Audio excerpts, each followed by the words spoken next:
बिहार का एक जिला कैमूर और उसी कैमूर जिले में चैनपुर नाम का एक थाना लगता है। थाना चैनपुर में एक नहर है जिस नहर का नाम है केवा नहर। उसी केवा नहर में पिछले सप्ताह पुलिस वालों को एक डेड बॉडी मिलती है।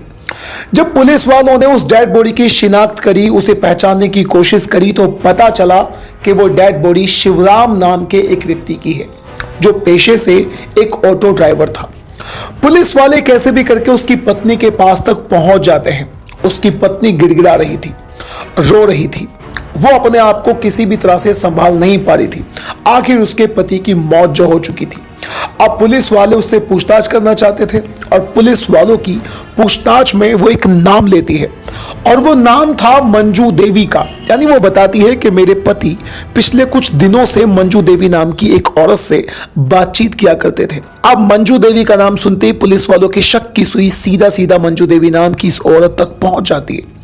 पुलिस वालों को लगने लगा कि हो ना हो शिवराम की मौत का कैसे भी करके मंजू देवी से जरूर कोई ना कोई ताल्लुकात जरूर होगा। अब पुलिस वाले थाना चैनपुर में ही मंजू देवी के घर पहुंच जाते हैं और मंजू देवी से जब पुलिस वाले पूछताछ करते हैं तो एक ऐसी कहानी सामने आती है जिसने पुलिस वालों के भी कान खोल दिए। जिसने भी सुनी उसने अपने दांतों तले उंगली दबा ली। आप इस वीडियो को कहां से देख रहे हैं, आपका नाम और आपके शहर का नाम वीडियो के कमेंट बॉक्स में जरूर बताइएगा। अगली वीडियो में मैं आपका नाम जरूर लूंगा। और अब मंजू देवी ने पुलिस वालों को एक कहानी सुनाई। उसने बताया कि उसकी शादी हो रखी थी, यानी वो शादीशुदा थी, लेकिन फिर उसकी जिंदगी में शिवराम नाम का ये ऑटो ड्राइवर एंट्री लेता है और इसे शिवराम से इश्क हो जाता है। ये दोनों आपस में मिलना शुरू करते हैं, एक दूसरे से मुलाकात किया करते थे, एक दूसरे के साथ संबंध भी बनाया करते थे। लेकिन बहुत जल्दी मंजू देवी के पति को शिवराम और मंजू देवी की आशिकी के बारे में पता चल गया था। अब उसका पति और मंजू देवी आए दिन झगड़ा किया करते थे। यानी मंजू देवी का पति कई बार मंजू से झगड़े के साथ साथ उसके साथ मारपीट भी किया करता था। वो अपनी पत्नी को समझाने की लाख कोशिशें करता है कि तुम ऐसा मत करो, अगर तुम ऐसा करोगी तो मैं तुम्हारी जिंदगी से बहुत दूर चला जाऊंगा। लेकिन मंजू देवी पर अपने पति की किसी भी बात का कोई फर्क नहीं पड़ता। वो शिवराम के साथ मुलाकात जारी रखती है, उसके साथ संबंध बनाना जारी रखती है और अपनी बातचीत उससे बिल्कुल बरकरार रखती है। लेकिन दोस्तों, फिर मंजू देवी की जिंदगी में एक दिन आता है, उसका पति उसे छोड़कर मुंबई चला जाता है। कहीं ना कहीं उसे लगा होगा कि जब मैं उसे छोड़कर जाऊंगा तो हो सकता है कि उसके चाल ढाल में कोई परिवर्तन आएगा, शायद वो सुधरेगी। लेकिन जैसे ही उसका पति उसे छोड़कर मुंबई जाता है, अब मंजू देवी पूरी तरह से आजाद पंछी हो चुकी थी। अब उसे लगने लगा कि अब तो उसे रोकने टोकने वाला कोई है ही नहीं और अब वो शिवराम के साथ बड़ी मस्त अंदाज में अपना जीवन काटने लगी। जब मन करा वो शिवराम से मिला करती थी और जब मन करा वो शिवराम से नहीं मिला करती थी। धीरे धीरे उसकी जिंदगी में एक व्यक्ति की एंट्री और भी होती है और जब आप सुनेंगे तो आप भी चौंक जाएंगे। वो व्यक्ति कोई और नहीं बल्कि मंजू देवी का सगा भांजा था। जब उसके भांजे की एंट्री उसकी जिंदगी में होती है तो शिवराम से वो किनारा करना शुरू कर देती है। यानी अब उसका मन शिवराम से पूरी तरह से भर चुका था। वो शिवराम से कई बार मना कर चुकी थी कि तुम मेरे पास मिलने के लिए मत आया करो, लेकिन शिवराम था कि उसके इश्क में पूरी तरह से पागल था। शिवराम उसके पास मिलने आया भी करता था और अब मंजू देवी को यह बात बहुत ज्यादा बुरी लगने लग गई थी। इसी बीच उसका जो भांजा था जिसका नाम था संतोष, वो मंजू देवी का सगा भांजा था। वो मंजू के साथ इश्क लड़ाने लगा था। मंजू को भी उससे बहुत ज्यादा प्यार होने लगा था। अब मंजू उसके साथ रहा करती थी, उसके साथ इश्क लड़ाया करती थी। वो मंजू के साथ काफी टाइम गुजारा करता था। अब इन दोनों की लाइफ में बहुत ज्यादा मस्ती थी। लेकिन फिर एक दिन संतोष को यानी मंजू देवी के भांजे को पता चलता है कि शिवराम नाम का एक ऑटो ड्राइवर मेरी मामी या फिर यूं कह लीजिए कि मेरी लवर को तंग कर रहा है।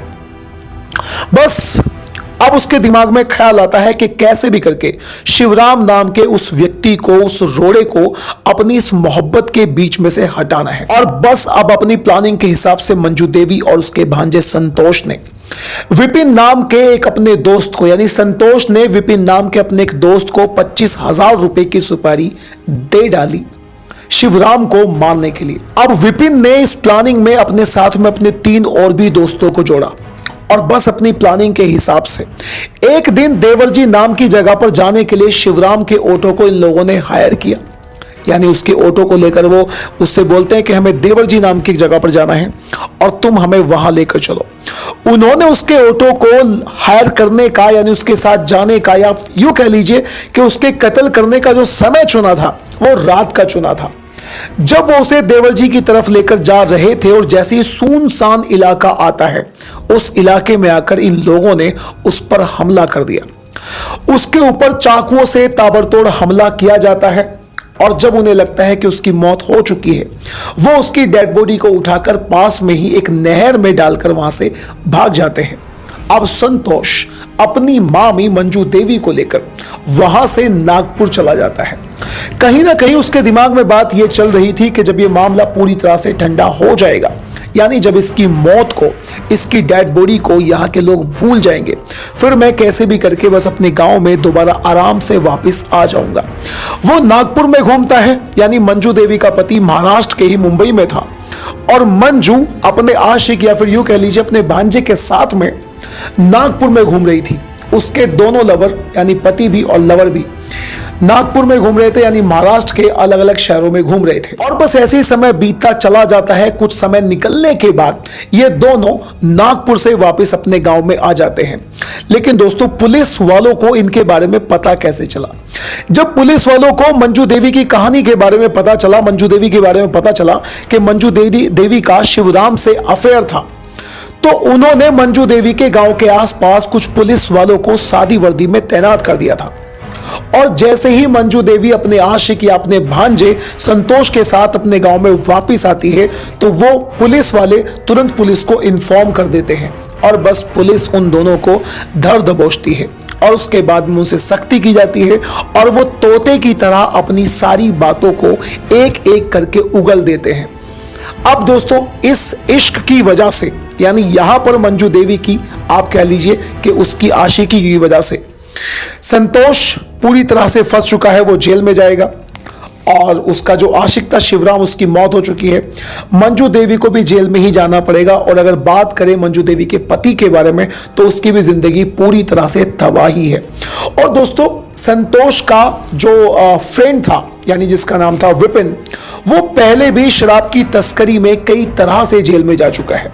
अब इस तरह के केसेस के बारे में जिनमें एक औरत अपने पति को छोड़कर किसी दूसरे को अपनाती है, वो भी अपने सगे भांजे को, आप क्या कहना चाहते हैं? अपनी राय कमेंट बॉक्स में जरूर बताइएगा। और दोस्तों अगर आपको क्राइम स्टोरी सुनना अच्छा लगता है then do subscribe to this channel.